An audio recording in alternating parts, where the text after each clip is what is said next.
ರಾಜ್ಯದಲ್ಲಿ ವರುಣನ ಆರ್ಭಟ ಮುಂದುವರೆದಿದೆ. ಮಳೆರಾಯನ ಅಬ್ಬರ ರಾಜ್ಯದಾದ್ಯಂತ ಮುಂದುವರೆದಿದ್ದು ಸಾಕಷ್ಟು ಅವಾಂತರಗಳು ಕೂಡ ಸೃಷ್ಟಿಯಾಗಿದೆ. ಬೆಳಗಾವಿ ಜಿಲ್ಲೆಯ ಗೋಕಾಕ್ನಲ್ಲಂತೂ ಭಾರೀ ಮಳೆ ಸುರಿತಾ ಇದೆ. ಇನ್ನು ಇಲ್ಲಿ ಮಳೆಯ ಹೊಡೆತಕ್ಕೆ ಮೇಲ್ಛಾವಣಿ ಕುಸಿದು ಬಿದ್ದಿದ್ದು ವೃದ್ಧೆಯೊಬ್ಬರು ಸಾವನ್ನಪ್ಪಿದ್ದಾರೆ.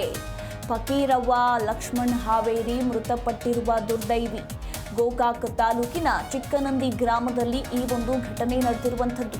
ಅವಶೇಷಗಳ ಅಡಿ ಸಿಲುಕಿದ್ದ ಮೃತದೇಹವನ್ನ ಗ್ರಾಮಸ್ಥರು ಹೊರತೆಗೆದಿದ್ದಾರೆ. ಇನ್ನು ಮಹಿಳೆಯನ್ನ ಕಳೆದುಕೊಂಡ ಕುಟುಂಬಸ್ಥರ ಆಕ್ರಂದನ ಮುಗಿಲು ಮುಟ್ಟಿದೆ. ಗೋಕಾಕ್ ಪೊಲೀಸ್ ಠಾಣಾ ವ್ಯಾಪ್ತಿಯಲ್ಲಿ ಈ ಒಂದು ಘಟನೆ ನಡೆದಿರುವಂಥದ್ದು.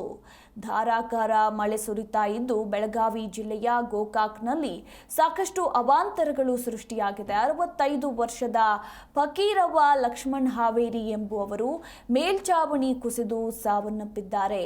ಗೋಕಾಕ್ ತಾಲೂಕಿನ ಚಿಕ್ಕನಂದಿ ಗ್ರಾಮದಲ್ಲಿ ಈ ಒಂದು ಘಟನೆ ನಡೆದಿರುವಂಥದ್ದು. ಮತ್ತೊಂದು ಕಡೆ ಧಾರಾಕಾರ ಮಳೆಗೆ ಬೆಳಗಾವಿಯಲ್ಲಿ ಸಾಕಷ್ಟು ಅವಾಂತರಗಳು ಸೃಷ್ಟಿಯಾಗಿದ್ದು ಬೈಲಹೊಂಗಲ ಖಾನಾಪುರ ಪಟ್ಟಣದಲ್ಲೂ ಕೂಡ ಅವಾಂತರಗಳು ಸೃಷ್ಟಿಯಾಗಿದೆ. ಮಳೆಯಿಂದ ಕ್ಲಿನಿಕ್ ಒಳಗಡೆ ಮಳೆ ನೀರು ನುಗ್ಗಿ ಸಾಕಷ್ಟು ಅವಾಂತರ ಸೃಷ್ಟಿಯಾಗಿರುವಂಥದ್ದು. ಚರಂಡಿ ವ್ಯವಸ್ಥೆ ಸರಿಯಿಲ್ಲದ ಕಾರಣ ಕ್ಲಿನಿಕ್ ಒಳಗಡೆ ಮಳೆ ನೀರು ನುಗ್ಗಿದೆ. ಇತ್ತ ಪುರಸಭೆ ವಿರುದ್ಧ ಸಾರ್ವಜನಿಕರು ಆಕ್ರೋಶವನ್ನ ಹೊರಹಾಕಿದ್ದಾರೆ. ಬೈಲಹೊಂಗಲ ಪಟ್ಟಣದಲ್ಲಿರುವ ಕ್ಲಿನಿಕ್ ಸಂಪೂರ್ಣವಾಗಿ ಜಲಾವೃತಗೊಂಡಿರುವಂಥದ್ದು. ಇನ್ನೂ ಕೂಡ 2-3 ದಿನಗಳ ಕಾಲ ಇದೇ ರೀತಿ ವರುಣನ ಆರ್ಭಟ ಇರಲಿದೆ ಅಂತ ಈಗಾಗಲೇ ಮಳೆ ಮುನ್ಸೂಚನೆ ಕೊಟ್ಟಿರುವಂಥದ್ದು. 2-3 ದಿನಗಳ ಕಾಲ ಅಲ್ಲ, ಜೂನ್ 17ರವರೆಗೂ ಕೂಡ ರಾಜ್ಯದಾದ್ಯಂತ ಮಳೆರಾಯನ ಅಬ್ಬರ ಇರಲಿದೆ ಅಂತ ಹೇಳಲಾಗಿರುವಂಥದ್ದು.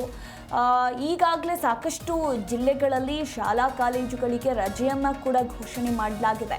ಕೊಡಗು ಉಡುಪಿ ಭಾಗದಲ್ಲಿ ಶಾಲಾ ಕಾಲೇಜುಗಳಿಗೆ ರಜೆಯನ್ನು ಕೂಡ ನೀಡಲಾಗಿರುವಂಥದ್ದು.